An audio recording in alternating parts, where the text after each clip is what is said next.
Hey, what's going on, people? I got a quick message, man. You know, Jesus was killed because he didn't play the part. He didn't look the part. He didn't look like what the leaders or celebrities, so to speak, of that time looked like they wanted him to look. He didn't speak the same messages that they spoke at that time. And because of that, that got him killed. That's what got him persecuted. Even in this day today, and these times today, as we speak the truth and it goes out, people are going to want to persecute us. They're going to want to flog us. They're going to want to call us all kind of names. They're going to want to do everything to us, including kill us, for the simple fact that they want us to shut up. They want us to be quiet. They don't want us to speak the truth. And God is saying in this time, do not let them scare you. Do not be afraid of those who can destroy the body, but fear the one who can destroy the body and destroy the soul. We must choose Christ even in the face of adversity, even in the face of controversy, even in the face of conflict. We must choose Christ, because choosing Christ is what allows him to choose us in that day, on the day of judgment. Hear me what I'm saying this to you all. It doesn't matter what the world says about us. It doesn't matter what the world will do. At the end of the day, what matters is what we done for Christ. Did we speak for those who couldn't defend themselves? Did we speak for the weak? Did we speak for those who couldn't give back to us? Because God says, and Jesus says, same thing. Jesus says, when you defend these, or when you speak up for these, that's when you speak up. That's when you speak up for me. That's when it's you taking me in. Think about it again. Jesus didn't show up in all the glitz and the glamour. He didn't show up like a king. And this is what the Jews expected him to look like. And because he didn't show up that way, people deemed him off. They saw him as small. They saw him as what's the word? I want to say inconvenient, but they saw him as not inconsiderable either. I'll just say they saw him as small. In the same way with David.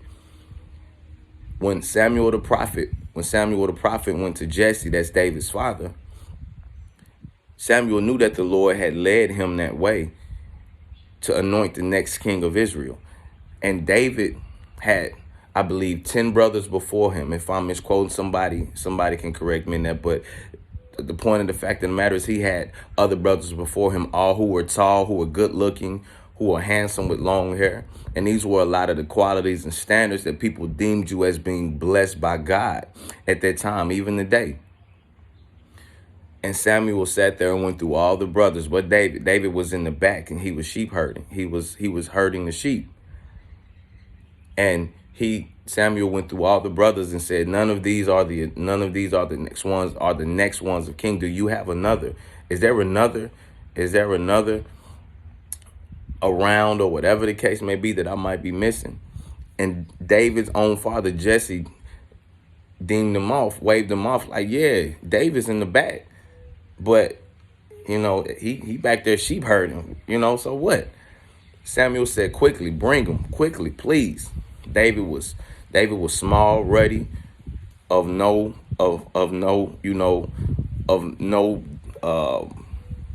dominant appearance. But as soon as David walked in, the Spirit of the Lord, it was like a light clicked on for Samuel, and he said, this is the one that God has anointed for King of Israel. So please, just because you don't look the part, or just because you don't sound like what they want you to, and even in the face of adversity or conflict, continue to speak the message, continue to speak the truth. And I want to even add this story. When Goliath stepped on the scene, I believe it was for 30 days that Israel did not want to fight Goliath because they were all scared and they were all afraid. And David was at the right place at the right time.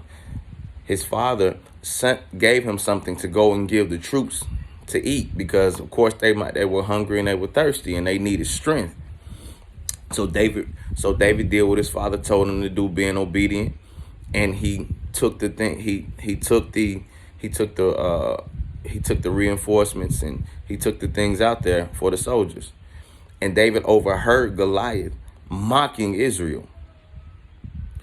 And so David began to go around and question, like, man, who gonna challenge this dude? Who gonna take this dude? Who gonna take this dude on? And then one of David's brothers downplayed David again and say, bruh, nah. And I'm paraphrasing, of course, but he was like, nah, this ain't for you, bruh. You just act like, no, you need to go home. And David was like, nah, if this dude gonna sit up here and mock Israel, the people of God, something need to be done about it. And David put himself in position to do that. So what I'm saying is, like, even in the face of adversity, even in the face of the challenges, even in the face of giants, like just because simply because people think you don't look the part, or you don't, or you don't sound like what they're saying. You speaking the truth, basically. You going against the culture. You going against the grain.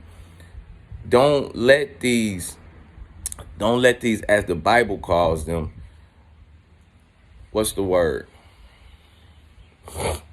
Uncircumcised Philistines scare you.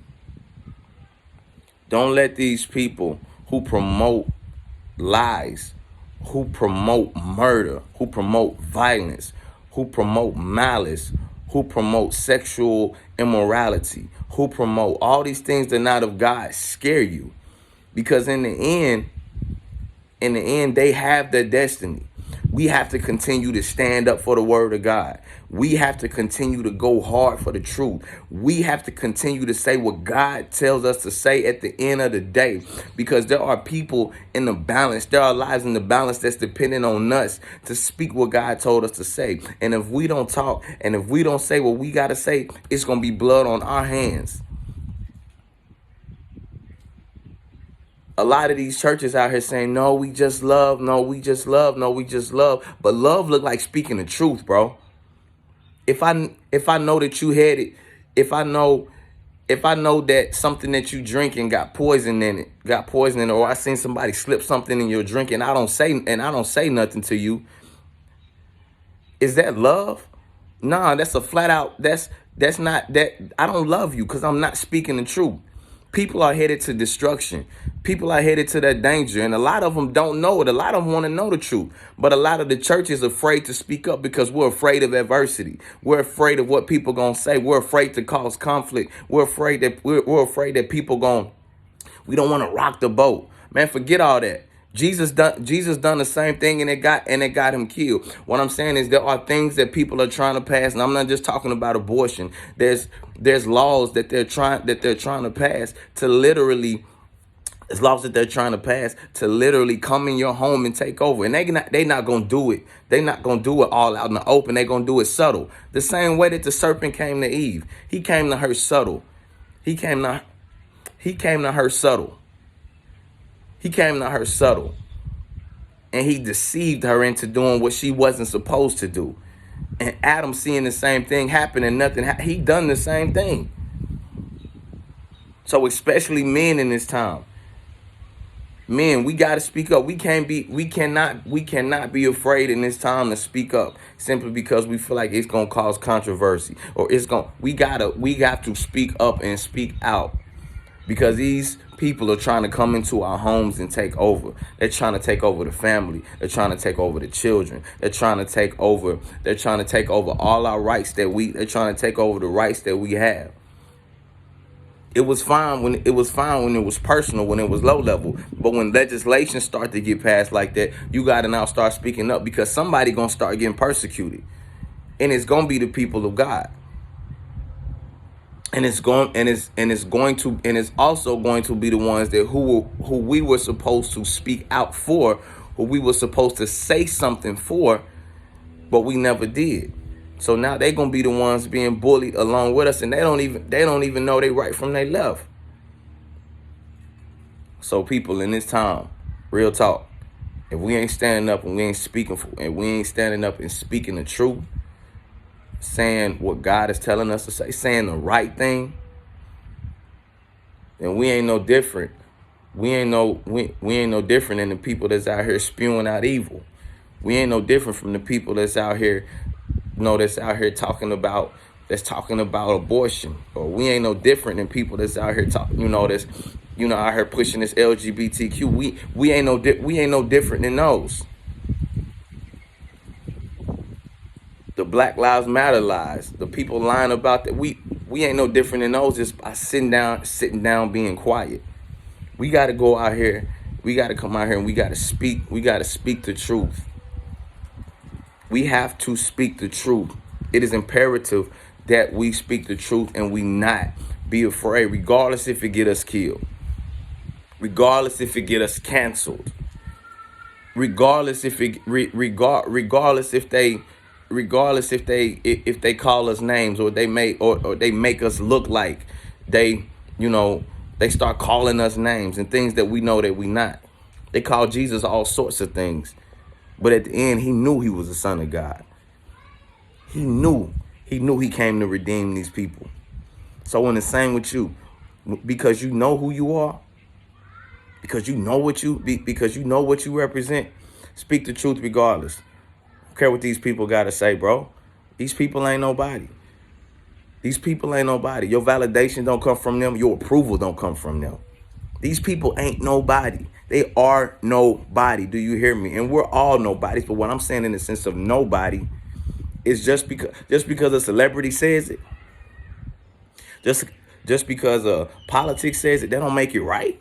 I don't care what it say, bro. Read the Bible for yourself. Read the truth for yourself. Read the word of God for yourself and know what God says. That's the final authority. That's the one who created the earth. That's the one who created you. Don't let these people who got money, who got fame, and who got influence tell you what the truth is, because that's the problem. A lot of times we make these things out to be, he's blessed. He got this because he's blessed from God. Man, God don't care about none of that. The same way he gave it is the same way he can take it away. That's God's. He don't care about none of that. Man, don't let these people punk you, bro. Don't let these people scare you. Don't let these people terrorize you. Continue to say what God told you to say. If you know it's not right, speak up. If you know what these folks ain't saying is the truth, speak up. It come to a place and point that we got to get tired. We got to get tired of the bull crap that these people are saying. It come to a place and point that we got to get fed up, and we just got to know, regardless, if this stop funding my business, if this stop funding my account, if I lose followers because of this, if it is what it is, my approval come from God. It don't come from you. It don't come from you. I'm sorry. Less is better anyway. If I gotta speak the flat out truth and I lose friends because of it, and it's only a few that surrounding me, that let me know who the real ones are. So please share this message. I love y'all. I'm fired up. But I hope somebody hear this and they run with it. And this encourages them to speak the truth regardless. Y'all be encouraged today. I love y'all.